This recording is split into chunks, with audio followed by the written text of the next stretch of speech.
मुबारक हो, कलमाड़ी साहब जेल से बाहर आ गए हैं पूरे 9 महीने बाद। जैसे माँ बच्चे को 9 महीने तक अपनी कोख में रखती है, उसी तरह कलमाड़ी जी को भी सरकार ने 9 महीने तक तिहाड़ जेल में रखा और फिर 9 महीने बाद डिलीवर कर दिया। लेकिन किसी आम बच्चे में और कलमाड़ी जी में एक बड़ा फर्क है। बच्चा पेट से बाहर आने के बाद रोता है, लेकिन हमारे कलमाड़ी जी जेल से बाहर आने के बाद बिल्कुल नहीं रोए और ना ही वो हंसे, बस चुपचाप अपने घर चले गए। अरे हाँ, रोने का तो कोटा जेल में पूरा कर गए थे ना वो। बाहर रोने के लिए भाई साहब को खूब टाइम मिला। इतना ही नहीं, इंडियन ओलंपिक एसोसिएशन ने कलमाड़ी जी को वापस प्रेसिडेंट बनने का ऑफर दिया और कलमाड़ी जी ने कहा अब नहीं बनूंगा मैं। बचा क्या है वहां खाने को, जितना खाना था खा लिया सब। World famous ND Tiwari ji ने कहा है कि अगर पार्टी कहेगी तो मैं 1-2 साल के लिए उत्तराखंड का मुख्यमंत्री बन सकता हूं। 86 साल की उम्र में जापानी तेल के सहारे दुनिया के और काम तो चल सकते हैं, लेकिन मुख्यमंत्री नहीं बना है। अब हमारे मन्नू जी भी ट्वीट करने लगे हैं। जी हां, प्राइम मिनिस्टर मनमोहन सिंह जी भी ट्विटर पर आ गए हैं। बताइए, मनमोहन सिंह जी से ज्यादा और किसे सूट कर सकता था ट्विटर? जितना कम हो सके उतना कम बोलो और जितना कम हो सके उतना कम लिखो।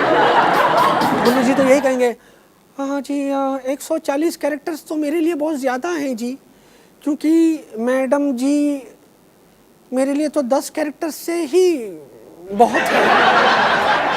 YES यस, MADAM मैडम और JIG यानी यस मैडम जी, 10 कैरेक्टर्स मेरे लिए बहुत है। इसके अलावा तो मुझे कुछ और कहना नहीं होता। Tweet tweet tweet tweet tweet, बस मेरा तो कैरेक्टर ही कुछ ऐसा है जी। नवजोत सिंह सिद्धू ने कहा है कि मनमोहन सिंह पप्पू प्राइम मिनिस्टर। हंसी के सरदार, तुम्हारी पार्टी 8 साल से इस चुप्पी के पप्पू सरदार को भी नहीं हटा पाई, तो बाबा को क्या हटाएगी वे?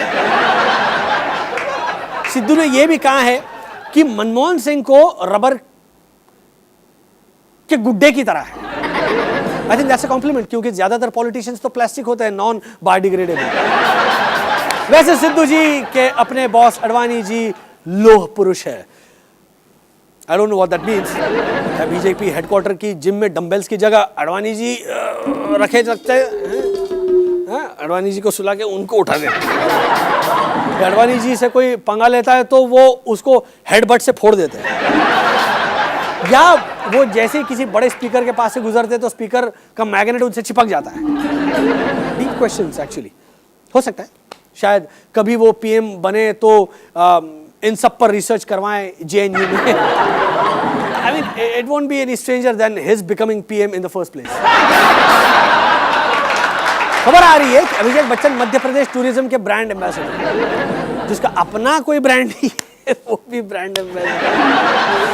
चलो कोई नहीं, पापा बन सकते हैं तो बेटा क्यों नहीं। और वैसे भी MP गजब है, सबसे अजब है। वैसे अभिषेक बच्चन की हालत उस एम्बेसडर कार जैसी ही है। पेट्रोल तो बहुत ज्यादा खाती है, लेकिन माइलेज बिल्कुल नहीं देती। खबर आ रही है कि उनकी मम्मी जी यानी जया बच्चन ने ज़बानी तौर पर इसकी मंजूरी भी दी है। माँ का लाडला, मेरी समझ में ये नहीं आ रहा है कि अभिषेक का लेवल ऊपर उठ गया है या MP वालों का लेवल इतना गिर गया है कि उन्हें अभिषेक से ही काम चलाना पड़ा। पिछले दिनों अभिषेक बच्चन को आर्नल्ड श्वार्ज़नेगर ने सम्मानित किया। हाँ, छोटे बच्चन को पर्यावरण के क्षेत्र में आउटस्टैंडिंग एफर्ट्स करने के लिए Panasonic green global foundation award दिया गया। अच्छा हाँ, समझ गया। अभिषेक की रावण फिल्म की शूटिंग जंगल में हुई थी ना, शायद इसी को आउटस्टैंडिंग एफर्ट समझ लिया उन्होंने। पिछले दिनों सेना ने खुफिया सूचना दी थी कि लश्कर तैयबा इंडिया पर हमला के लिए 21 महिला आतंकवादियों को तैयार कर रहा है। हमारे पास इससे भी आगे की खबर है, उन 21 महिला आतंकवादियों में से एक तो पहली भारत में घुस चुकी है और वो ISI से भी जुड़ी हुई है। यकीन ना आए तो ये देखिए, देखा आपने? उसके हाथ में रिमोट कंट्रोल भी और कमर पर बम की पेटी भी, यानी वो रिमोट कंट्रोल से बम फोड़ने की ट्रेनिंग लेकर आई। यानी कई लोग तो उसके इस फोटो को देखते ही मर गए, है ना, मर गए होंगे, और जो बचे होंगे उन्हें ये रिमोट से अपने कमर पर बंधी बम की पेटी को उड़ाकर मार डालेगी। फैशन परेड तो आपने बहुत देखी होगी, लेकिन जैसी फैशन परेड बिहार में हुई वैसी फैशन परेड आपने कहीं नहीं देखी होगी। बिहार के सोनपुर मेले में भैंसों की फैशन परेड हुई। जस्ट इमेजिन, भैंसे कैसे रंभाती हुई रैंप पर चली हुई, उनका पैर भी ऐसे मतलब, और भैंसों का जो मालिक है भैंस के पीछे पीछे आया होगा, गोबर उठाकर मुस्कुराता हुआ चला जाता होगा। बिल्कुल फैशन डिजाइनर की तरह है ना। अभी लेते हैं एक छोटा सा ब्रेक के बाद आपको दिखाऊंगा यूपी की पब्लिक के नाम मायावती का एक ओपन लेटर, और बताऊंगा कि मायावती, राखी सावंत, डॉली, बिंद्रा, KRK और डिग्गी राजा में क्या कॉमन है, बस इस छोटे से ब्रेक के बाद।